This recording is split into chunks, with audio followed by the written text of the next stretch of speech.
Today's script just says motifs. Sure, but do we need more than that in the subjects to cook something up? It's all I got. We're never going to get this done if we dwell on the details instead of working, so we're going to have to put things together as we go. Is that a problem? Not so long as we're thorough. Which sounds a lot like no to me. I never want to assume. Still, the main idea of motifs is pretty broad, using allusions to familiar things in order to draw lines between a character's identity, tropes, and the distinctions of something else is a tried and true strategy for streamlining understanding, but if we're making examples, we need to make sure they aren't shallow. And thankfully, Victoria Housekeeping's motifs are all pretty developed and nuanced. Their motifs presented at a glance are there to mask the real deals. Rita's a ghost, Ellen's a shark, Lycon's a wolf, and Corin's a dunce. There's not really a through line with those, though. They're all part of a team, and it's a team in a world where all the others we've had the pleasure of meeting have had themes shared between its members. So we're left to ask the big question and infer the details from whatever answer we come up with. What do a ghost, a shark, a wolf, and an earnest, haphazard sweetheart have in common? Hold on, Lycon's specifically a werewolf, right? The humanoid posture, his repressed ferocity, and his association with the moon may not quite be all in our faces, but it's not something we can brush off.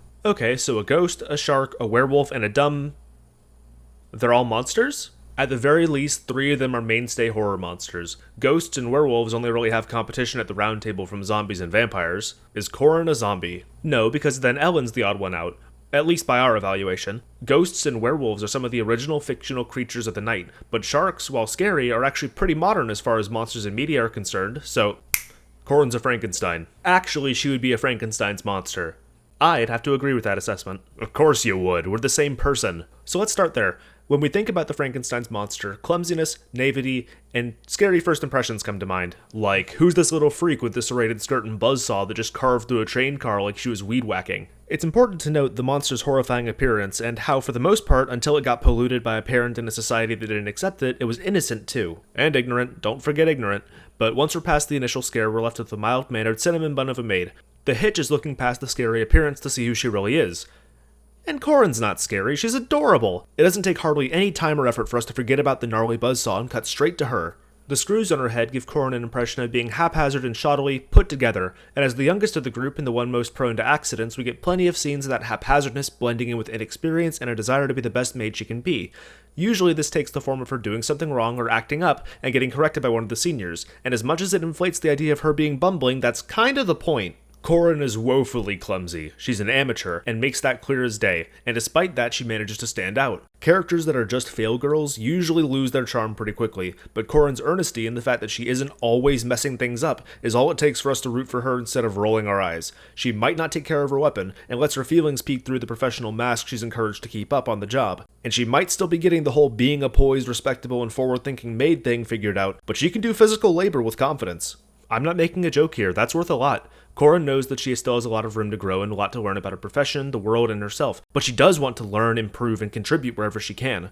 Moving generators around might not seem nearly as important or impressive as operating the central control room, but it's something she knows she can do, and she does it. That's the seed that the other Victoria Housekeeping members are harboring, and it's that little sapling that tugs on our heartstrings and makes us want to nurture her too. She's not functionally an infant like Frankenstein's monster was, but when you compare her competence and experience to the likes of Lycon and Reyna, that gulf the monster had between itself and the common people in its story reveals itself again. It just shifted. Corin's motif is the hardest to pin down. You could read that as her still not fully coming into her own and having a completely developed identity like the other 3. She's the youngest, she's patchy, and she puts herself together as best as she can, but that buzzsaw and serrated skirt tell us not to let appearances fool us, because she's actually a bumbling fail girl with a lot to learn, a penchant for breaking things, and a firmness that means she will always keep trying to grow regardless of the adversity she brings herself.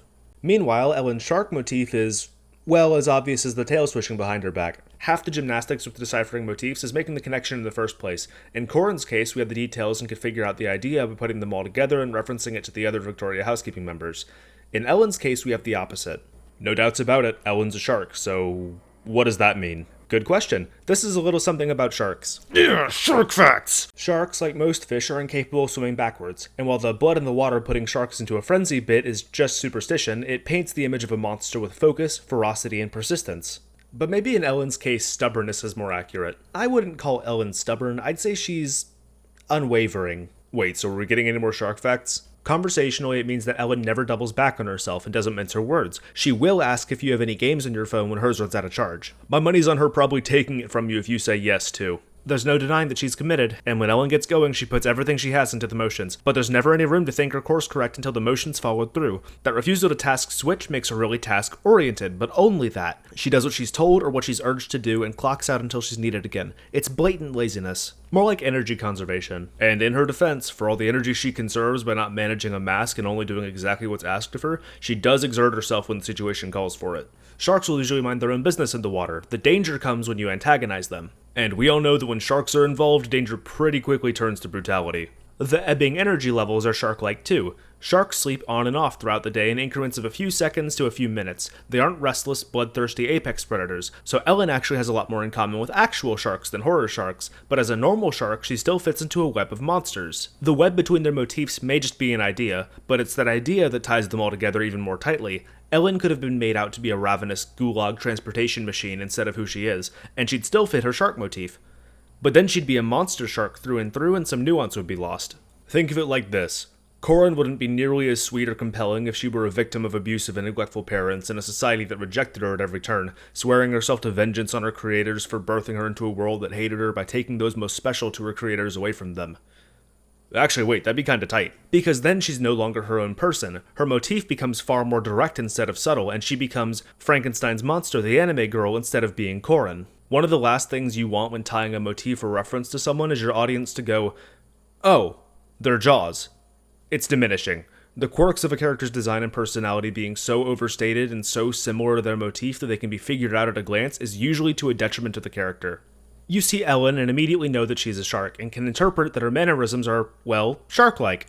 It's only after you start getting more context and delving into the details of what the visual theme of Victoria housekeeping as a unit is supposed to be, icons of horror, fictional monsters, that you get the realization, oh, so she's Jaws. It's an Easter egg, not the whole goddamn breakfast platter. A motif is a pattern. It's establishing similarities between one subject and another. It's seeing shark and reading monsters in the genre of horror and letting Jaws be the result. Now, funnily enough, despite the importance of video and film to ZZZ's direction, Ellen and Corin are the only ones at Victoria Housekeeping with direct inspiration from a single source of media. They both take the ideas stitched into their foundation and interpret them to fit the trajectory of their character, building on the details in ways that set them apart from just being a personification of the motif. For Ellen, always swimming forward means being direct, unflinching, never doubling back on the wild shit you say or are dragged into, and leaving your filter at the door. Short spurts of sleep mean levels of energy that ebb and flow. It means she naps a lot after exerting herself, and since, now, energy is a defining characteristic of her character, she likes sugary stuff because it helps her stay awake. See the dominoes? Interpretation of themes and expansion on those themes is the icing between the layers of cake. It's the glue holding everything together and the special flavor hiding beneath everything you show to your audience. The traits Corin takes from Frankenstein are simple and romanticized. It's the innocence of someone still getting their bearings in an unfamiliar world translated to a young and bright-eyed maid trying to do the best she can and fumbling about it. It's determination twisted from vengeance against their creator to self-betterment for the sake of themselves. Nuance is the word of the day. It's your best friend in any case of making your story or characters more distinct, and it starts with a simple question. You have your subject, you have your motifs, so you just have to ask, what do these characteristics mean in this context? For Rena, being a ghost means a lot of things. Most of them are in the department of how her presence influences the story, but a lot of them are in design. Her long, flowing skirt and slightly sunken expression draw a fluttering silhouette of fabric and draw attention to her eyes. Her specially cut gloves draw attention to her hands, and manipulating things is at the center of both the identities of ghosts and maids. The way her bang boots seem to be poltergeisted around and possessed lend to that idea too, not to mention how Rena herself floats wherever she goes. It's paranormal. In her defense, Victoria Housekeeping as a whole is pretty paranormal, and Rena herself is proof that you don't need specific one-to-one draws from a source to make a motif obvious and well-developed. How did she get so close behind the hairs without them noticing? I don't know. Why is Rena the one who will take care of it if Bellwise find anything supernatural going on?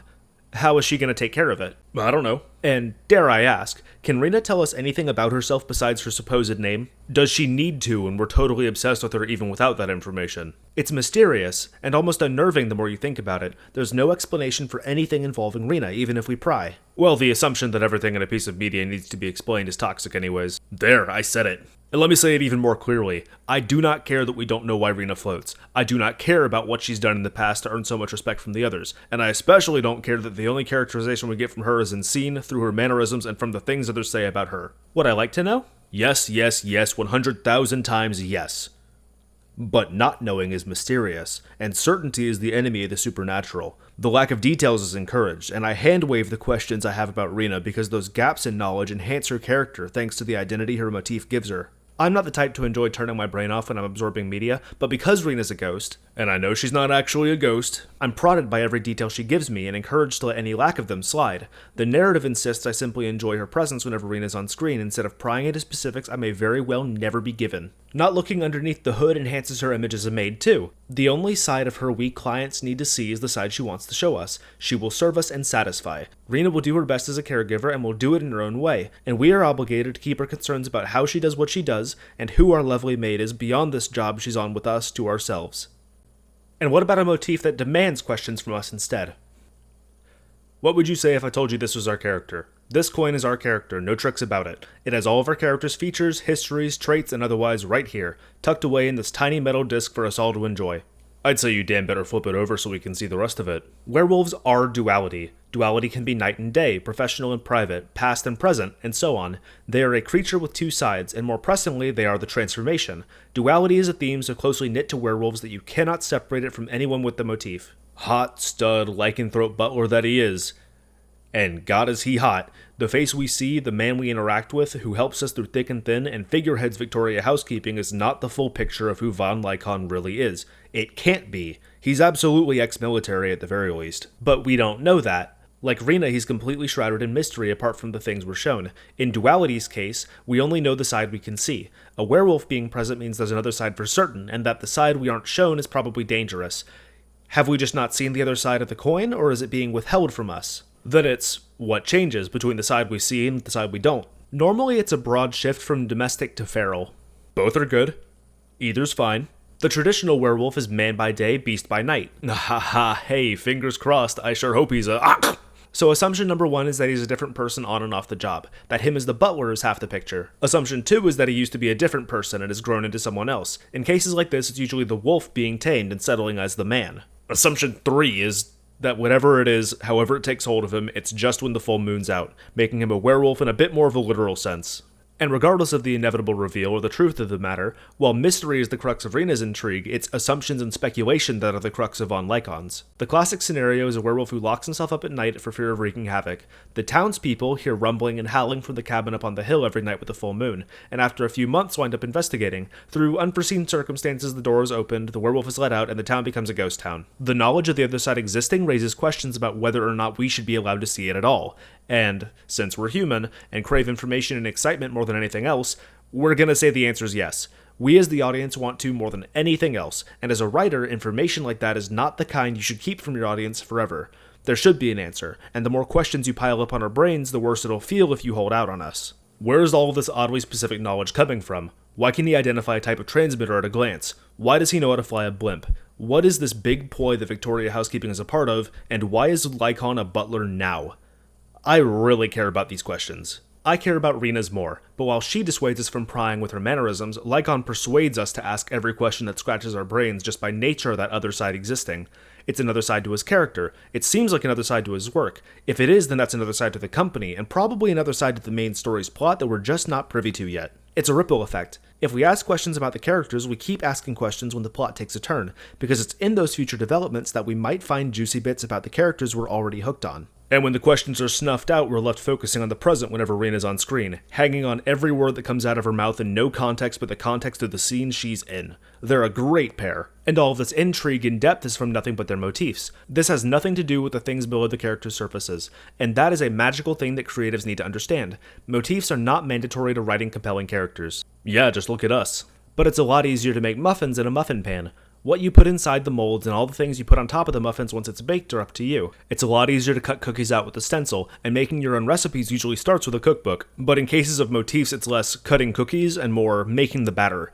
If you want to make chocolate chip, you're going to cut back on the sugar. The visions in your mind influences the things you put into your mix, and it's the things you put in to add the flavor that inspired you where the motifs come out to play. Cookies are cookies, whether you fill the basket with chocolate, raisin, sugar, Heath bar, or otherwise.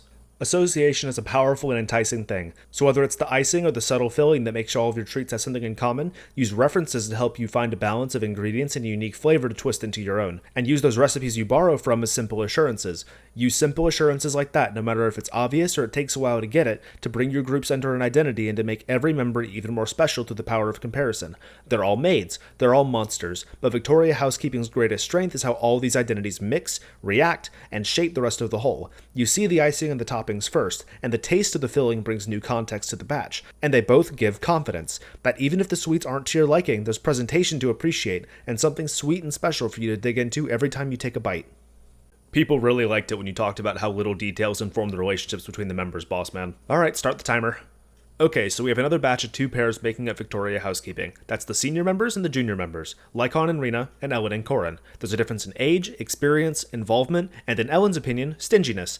It's not a coincidence that she wants to pair up with Corin when the talk of splitting up gets to her ears. And I think it's more than Corin just being a bit more easygoing. They're the amateurs sticking together, the clumsy prospect and the part-timer. Both Corin and Ellen are attack types, and Rena and Lycon are support and stun characters respectively.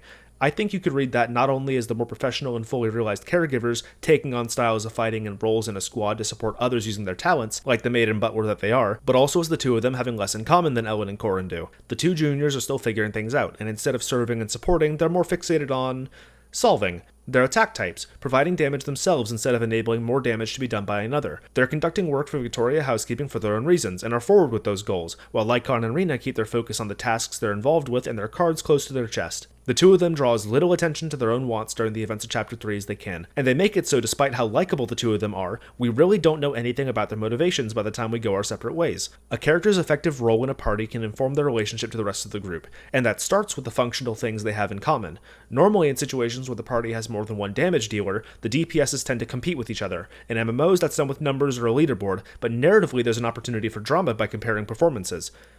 And it's drama ZZZ chooses not to use. They aren't 2 newbies vying to outdo the other and get approval from their seniors. They're pals, and the simple, forward nature of their behavior, their being an attack type, is used as common ground. They level with each other. It's why Corin entertains Ellen when Lycon corrects her, and why Ellen comes to Corin to help with her problems, while Rena concerns herself with Corin and how she can be a better maid. Corin and Ellen have an estranged sister dynamic between them, one that may only exist so long as the 2 of them are in uniforms and on the clock, but it's still a closer relationship than the one Lycon has with Rena. At least as far as we're allowed to see.